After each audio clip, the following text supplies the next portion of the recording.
All right, here we have it, my 2003 Nissan Maxima SE Titanium Edition, ruined by yours truly. Guess I'll just do a quick explanation on what's going on underneath the hood, power-wise, and maybe a couple of chassis components. I'm trying to keep this video short, so let's start with the intake. Intake has a 6-inch bell mouth going to a 4-inch MAF and intake pipe. Has a large bore throttle body from the newer Maximas. I want to say 80 mils. Don't quote me on that. I have the NWP 5-piece spacer kit. Helps keep the upper intake manifold cool. Just got done driving. Not too bad. The upper intake manifold has been gutted by yours truly. Have an NWP block-off plate on the side. My PCV system has been deleted. And that really about does it for the intake system. On to fuel. This car runs E85, and the only thing I've done to support that is my AEM 340 LPH fuel pump. Outside of that, the chassis is pretty much stock. I'm running stock fuel lines. I'm running stock rubber everywhere, including on the injectors.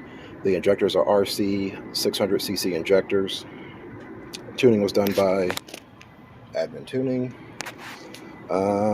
Spark are these fancy Audi coil packs that do absolutely nothing over good working OEM coil packs. The only reason why they are here is because I got them for a good deal, cheaper than I can buy 6 good working OEM coil packs. So outside of them being red and shiny, they do nothing more than stock coil packs. Don't believe what anybody else says. As for the exhaust, I have OBX headers with a custom Y-pipe.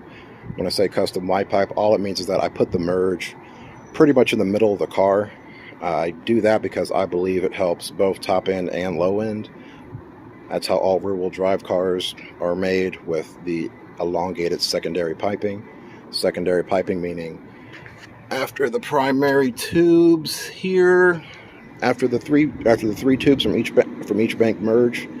That's what I call primaries. Secondaries is after that first merge. So after seeing some manufacturers even, I know GM for a fact does it on all of their large SUVs like the Traverse. It has a long secondary piping, merges towards the middle of the car. I know for a fact that there's a reason why that's done. And so I firmly believe that this is the way to go whenever you're doing any type of exhaust work, is to elongate those pipes. More piping, more power. Just simple as that. Let's see here. Cooling. It's got some 50-50 cooling in here. Mishimoto radiator. Nothing fancy. Chassis. I have BC coilovers. Stock specs. Nothing special on those. Recently replaced the struts, about a year ago. I have this NWP torque mount, but it is purely for decoration at this point in time because all of my mounts are polyurethane. There's a mount down there, but it probably won't be able to see without a light. Transmission mount is also polyurethane. Also can't see that as well. And my rear mount is aluminum. Definitely can't see that. But that really about does it there. Drivetrain. It has a 4.1 final drive, the factory final drive. If you can read a VIN tag on a Nissan, let that focus there.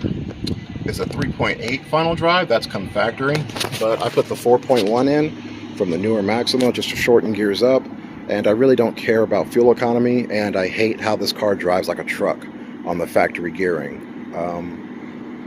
To me, my favorite gearing is the 4.4. I have that in my other vehicles. Absolutely love it. Oh look, a magical edit because a plane was flying over. Before I cap off this video, let's talk about the Clutch and Flywheel. Short and simple. I have a 350Z lightweight flywheel, just a random eBay brand. That is the lightest flywheel available for this motor, period. That flywheel clocks in around 12 pounds, which I believe is 2 to 3 pounds lighter than big name brand people's flywheels. Has about the same warranty as his big name brand flywheels as well too, which is none. I've had multiple problems with bigger name brand flywheels and clutches with them failing due to poor design and poor craftsmanship, and they won't back it. So why spend all the money when eBay will do just the same, even better? As for the clutch, I have a Exetti Stage 1 350Z clutch. Drives really nice. When I put the clutch in, I had daily intentions with the vehicle, but now that I no longer daily this vehicle, I would, if I were to do it again, I would probably pick something a little bit more aggressive, just because with the E85 and the tune, this thing is putting out close to 300 foot-pounds from the motor, and I know that's stressing a lot of Stage 1 clutches. I can tell when I'm at the track, there's a bit more give than I would like at the track, but it is what it is. Don't think I'm ever going to go back until the clutch actually explodes, and then I'll pick something more aggressive like a 6-puck. Anyways, that about does it. I'll be making more videos showing the tired exterior and the tired interior of the vehicle.